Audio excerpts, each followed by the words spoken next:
A lot of business happened across the two windows all around Europe this season, and many were great, but some were just a big waste of money. At least, so far. Today, we want to look at 10 failed signings in European football this season.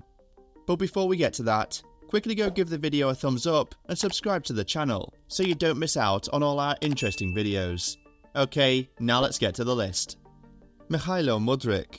When you sign a player for 100 million euros, you expect him to hit the ground running. But that didn't happen for Chelsea with Mykhailo Mudryk. The Ukrainian signed an 8.5-year contract with Chelsea in January, but he has struggled to do much for the Blues since he joined.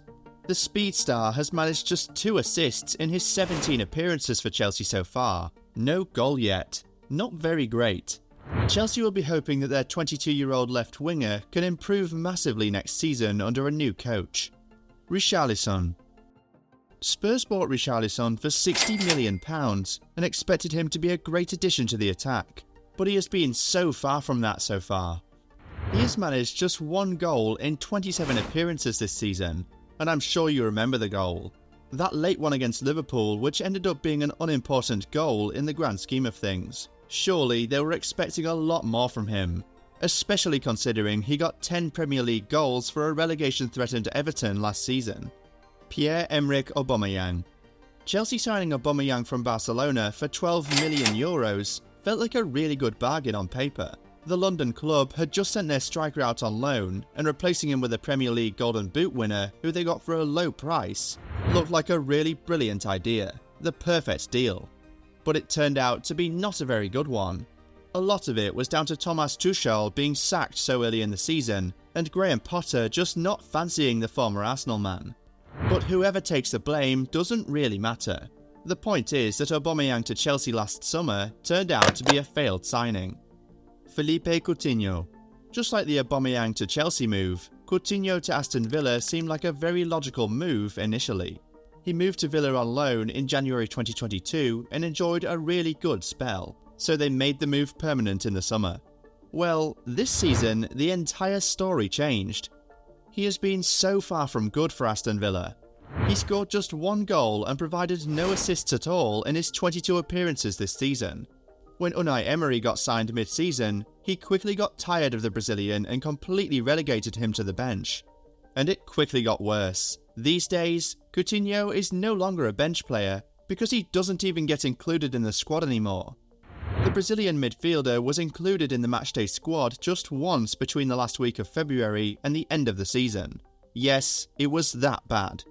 Neil Morpay. After they lost Richarlison to Spurs last summer, Everton thought it just wise to sign another striker, and they went for a man who had gotten 11 goal contributions for Brighton in the previous season. Not a bad deal considering they spent less than €12 million on him, and he was really brought in to be a backup for Calvert-Lewin. But even as a backup, he was so bad. Just 2 goal contributions in 29 appearances for Everton this season. Definitely not what the Toffees were looking for. These days, they'd rather not play with a striker than play Morpay. That's how bad he's been. Everton survived relegation in spite of him, and not because of him. Arthur Melo. Liverpool signed Arthur on loan from Juventus last summer to help fill the holes left by their injured midfielders. They paid a €4.5 million loan fee and even had an option to buy him in the contract. But guess what?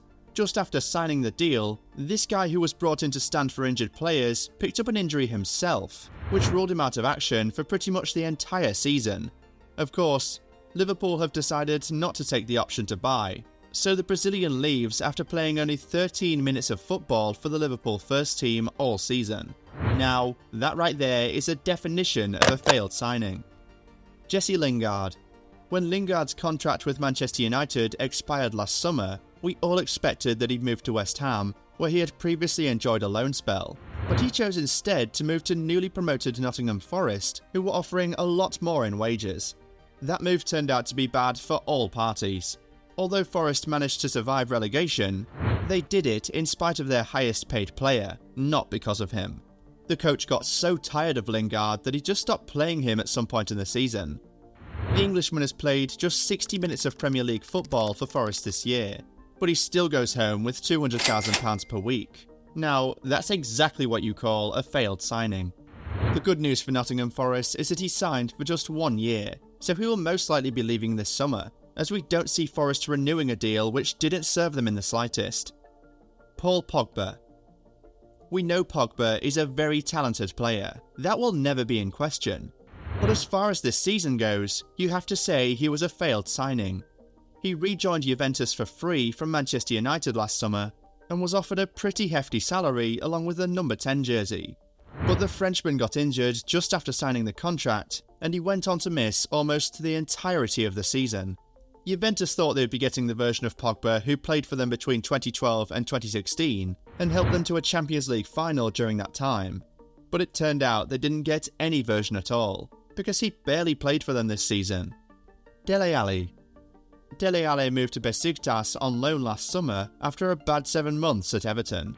The Turkish club quickly made him their highest paid player, hoping that the 27-year-old would be a great addition to the squad. Well, Ali has proven to be so far from that. Besiktas hired a new coach in October 2022, and he said Ali was below expectations in terms of efficiency, and the player did not do much to prove the gaffer wrong. 3 months later, the former Spurs midfielder was banished from the first team, and did not play any game for the Turkish club until the end of the season. Besiktas even tried to cancel his loan deal, but Everton did not agree to that. He was that bad. Graham Potter. This one isn't about a player, but it surely counts because Chelsea sacking Thomas Tuchel and signing Graham Potter to replace him was definitely what ruined their season. Going from Tuchel, who won them the Champions League, to Graham Potter, who had absolutely no experience coaching a big club, never looked like a very great idea from the start. Chelsea just became so lackluster and so inefficient, and all of that happened because of the coach they signed. So yeah, he was a failed signing. And the Chelsea owners took another L in that department by sacking Potter and then replacing him with Lampard. That was another failed signing that just put the final nail in their season's coffin. Well, those are 10 failed signings this season, but we want your opinion on something. Calvin Phillips left Leeds and joined Manchester City last summer, and has gone on to win the Premier League even though he has hardly played for them. Meanwhile, Leeds got relegated this season. Considering all of that, would you say that Calvin Phillips moving to City was a failed signing? Share your opinions in the comments. Anyway, there are surely more signings that happened this season that have been nothing but huge failures. Can you tell us some more in the comments?